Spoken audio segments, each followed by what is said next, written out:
Bem, a palestra desta noite é sobre a Batalha das Bíblias. Nós vamos falar sobre a história desta batalha. Essa batalha é sobre o quê? Você sabe que no passado a Bíblia foi uma questão muito importante e que houve uma batalha quanto à Bíblia e a Igreja da Idade Média baniu a Bíblia. E hoje todos parecem bastante satisfeitos que todos tenhamos a Bíblia. Portanto, será que foi a atitude que mudou ou outra coisa que mudou? Mateus 4,4 diz: Mas ele respondeu e disse, está escrito, nem só de pão viverá o homem, mas de toda palavra que procede da boca de Deus.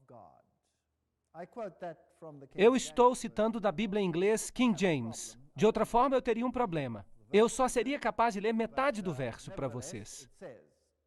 Mas, não obstante, ele diz, está escrito, nem só de pão viverá o homem, mas de toda palavra que procede da boca de Deus.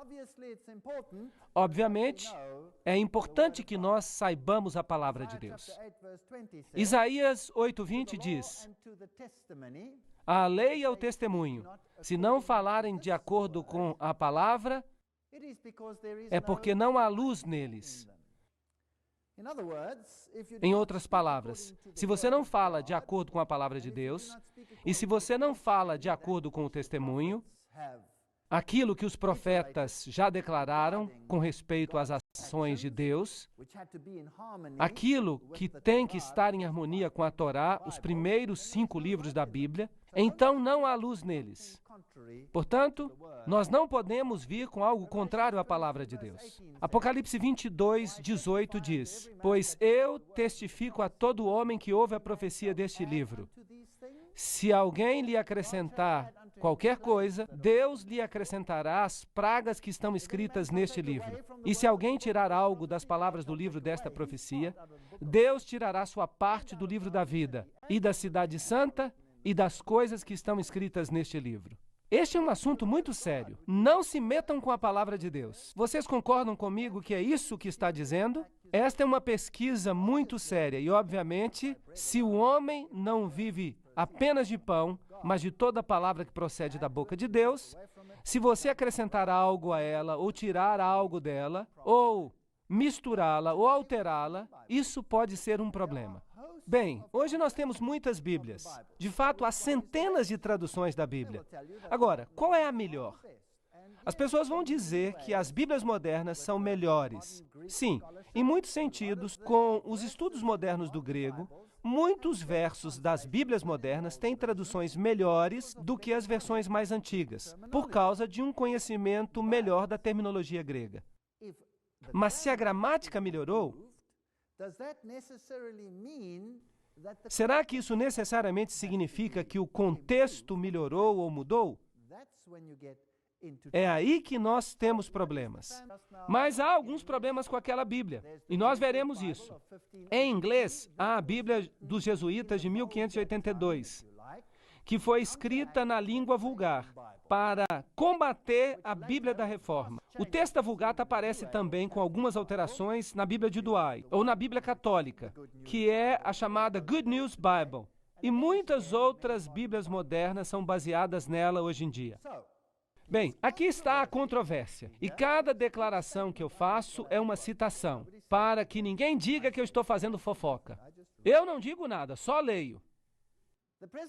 A presente controvérsia entre a Bíblia King James em inglês e as versões modernas é o mesmo velho debate travado entre seitas rivais da igreja primitiva. Então a igreja primitiva teve essa batalha, porque esses manuscritos antigos são diferentes. E a igreja moderna tem essa batalha. Então ambas têm essa batalha. Era uma batalha no início, era uma batalha no meio com a reforma, uma guerra literal. E agora nós temos uma outra batalha que está acontecendo em nossa época. Essa será a última batalha, eu penso. Essa é a minha opinião.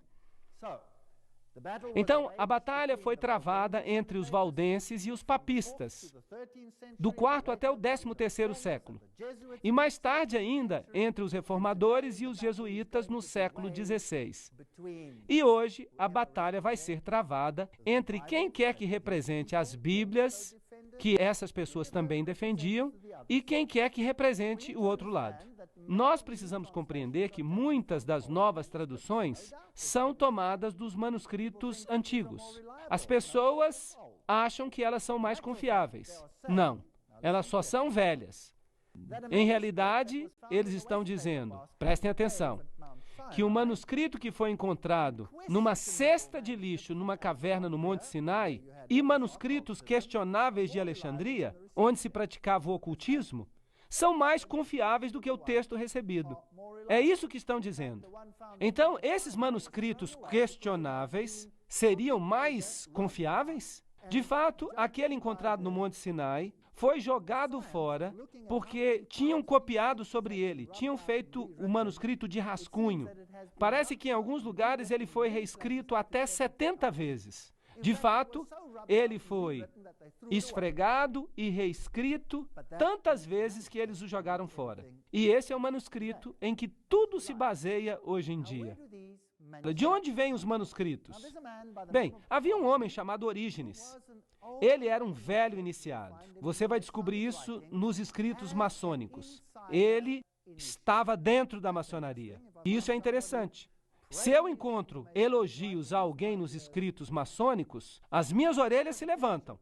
Ele era um crítico textual e ele corrigiu inúmeras partes dos manuscritos sagrados. Agora, estamos falando de tempos antigos. Evidência em contrário mostra que ele os alterou para concordar com a sua própria filosofia humana de ideias místicas e alegóricas. Por exemplo, ele acreditava que o homem era divino e, portanto, não havia apenas um homem divino que veio a esta terra. Nós todos somos divinos, que é um ensinamento maçônico até o dia de hoje.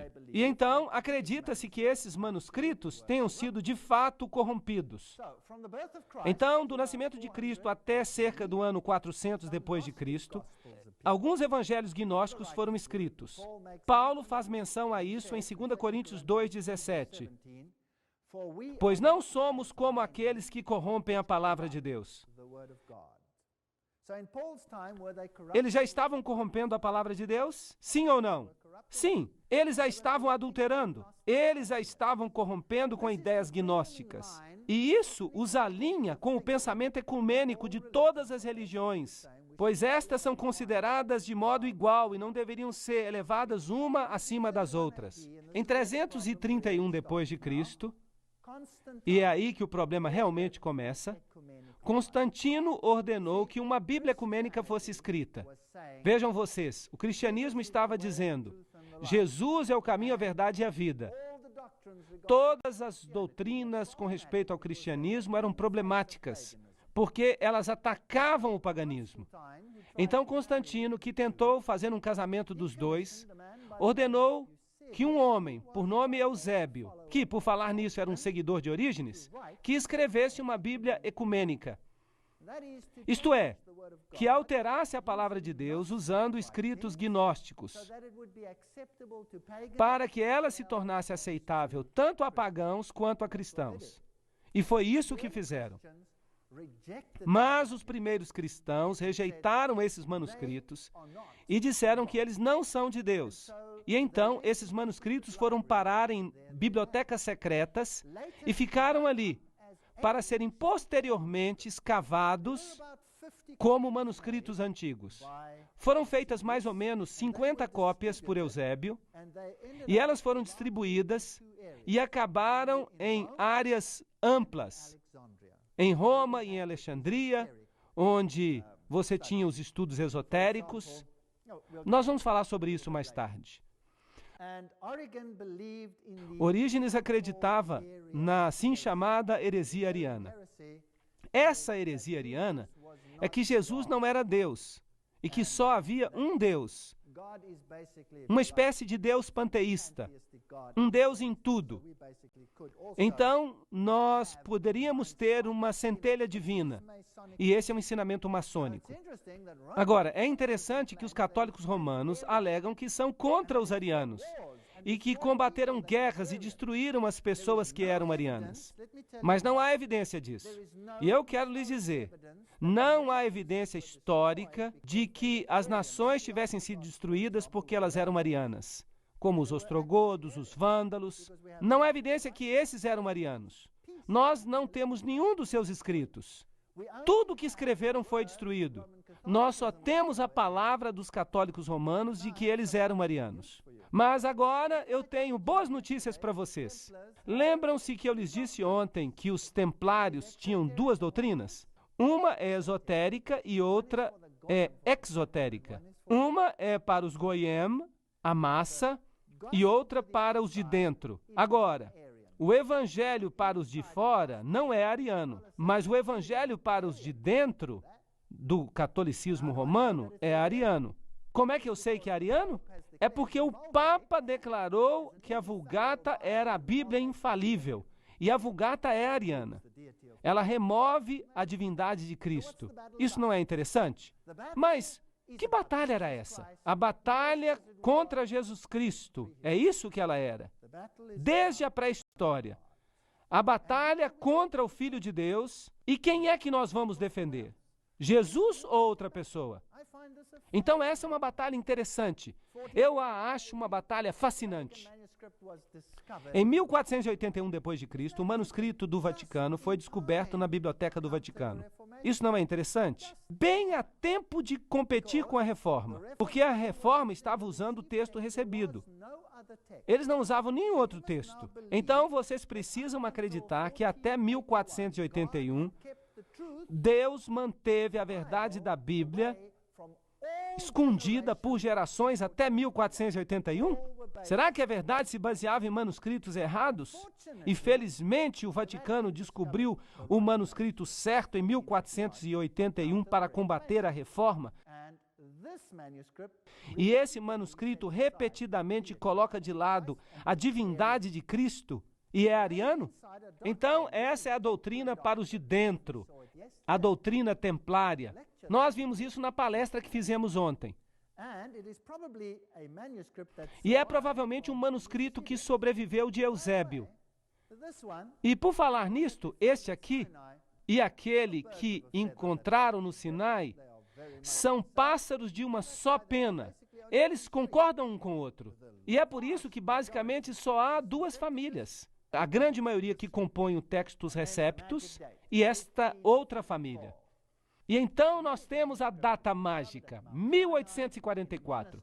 O manuscrito sinaítico foi descoberto no Monte Sinai, no mosteiro de Santa Catarina. Muito interessante. Esta é uma velha igreja cópita, que é basicamente a igreja bizantina do Oriente. Uma igreja muito parecida com o catolicismo. Elas são praticamente a mesma igreja. E este manuscrito concorda absolutamente com o manuscrito do Vaticano, e é totalmente ariano. Em 1881, dois professores da Inglaterra, Westcott e Hort, criaram o texto grego. Isto é baseado, claro, no manuscrito do Vaticano e no manuscrito do Sinai. Mas eles preferiram o manuscrito do Sinai, para que não parecesse muito católico. Vocês estão me seguindo? Não deveria parecer muito católico, porque esses dois homens eram protestantes. Bem, vamos dizer que eles eram supostamente protestantes. E, como consequência, até a Bíblia dos Testemunhas de Jeová foi alterada por causa deste novo escrito. Agora, no início da década de 1900, quando isso começou a acontecer, os Testemunhos de Jeová usavam a própria Bíblia King James. Mas então um dia disseram para eles que eles precisavam pegar a King James e pegar um grande lápis preto e que eles deviam modificar o texto da King James. Riscar isso, riscar aquilo outro. E eles começaram a riscar. Eles ainda não tinham sua própria Bíblia. Ela não existiu até o início de 1900. Então, os testemunhos de Jeová foram os primeiros a arriscar grandes partes da Bíblia. Eu vou mostrar isso para vocês amanhã. E deve ser enfatizado que a discussão não é entre um texto antigo e um texto recente, mas entre duas formas antigas do texto. Vocês estão entendendo? Esse é o argumento. Tyndale, ele, é claro, usava o texto recebido, e isso realmente irrita o Vaticano, porque o outro não tinha sido descoberto ainda. E ele usava o texto recebido em sua Bíblia, e ele disse para o Papa: se Deus poupar a minha vida, daqui a alguns anos, eu farei com que qualquer homem que esteja por trás de um arado conheça mais as Escrituras do que você conhece. Essa é uma declaração e tanto. De novo, eu gostaria de declarar que a discussão não é King James versus outras versões. A discussão é entre o texto recebido contra uma pequena família que vem do Sinai e do Vaticano. Aí está a discussão.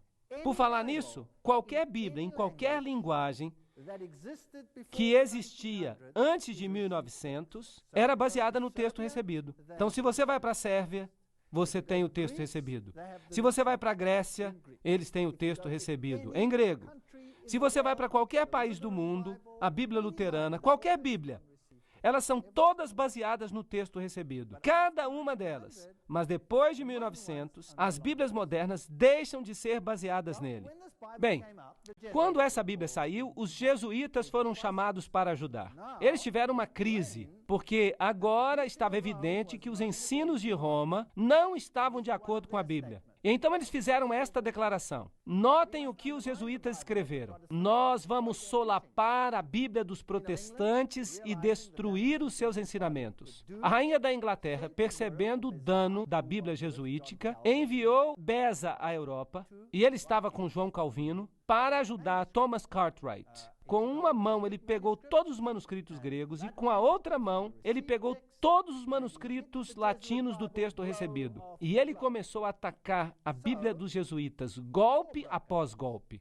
Então, a guerra eclodiu. Eventualmente, eles enviaram a armada espanhola contra a Inglaterra para travar uma guerra. Eles chegaram com 136 barcos armados. Alguns tinham 50 canhões. E tudo que a Inglaterra tinha eram meros 30 navios. Esses grandes galeões vieram e eles deveriam destruir a Inglaterra por causa da Bíblia. Bem, Sir Francis Drake levantou naquela manhã e ele estava muito nervoso. Mas o que ele descobriu? Uma tempestade estava vindo durante a noite e os galeões espanhóis tinham sido destruídos nas praias da Escócia. A frota inteira tinha sido destruída na tempestade. E tudo o que ele precisava fazer agora era fazer a limpeza. E daquele dia em diante, a Inglaterra se transformou num grande poder marinho. Isso é o que a história diz. Agora, o que os jesuítas dizem sobre a Bíblia? Aqui está uma citação. Então a Bíblia, aquela serpente com a cabeça ereta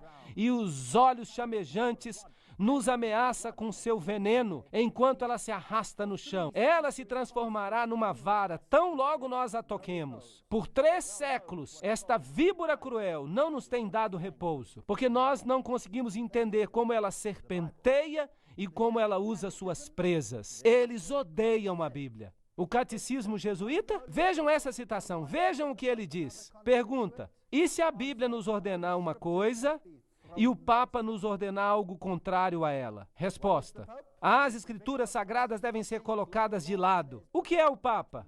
Ele é o vigário de Cristo, Rei dos Reis, Senhor dos Senhores, e só há um trono de julgamento que pertence a Deus e ao Papa. Essa é uma declaração e tanto. Bem, o que a maçonaria diz? É sempre bom ter documentos para a gente comparar. Em Morais e Dogma, a fonte escrita por Pike, na página 818, diz o seguinte com respeito à Bíblia: o absurdo da leitura da igreja estabelecida, que toma literalmente a linguagem figurativa, alegórica e mítica de uma coleção de livros orientais de épocas diferentes. Puxa vida, estão falando bem mal da Bíblia. A tolice de se considerar os livros hebraicos como se eles tivessem sido escritos pelo rei Tiago, uma pessoa sem imaginação e sem intelecto prático, e com a ajuda dos preconceituosos presbiterianos da Escócia. Puxa vida, pai que não gostava mesmo daquela tradução.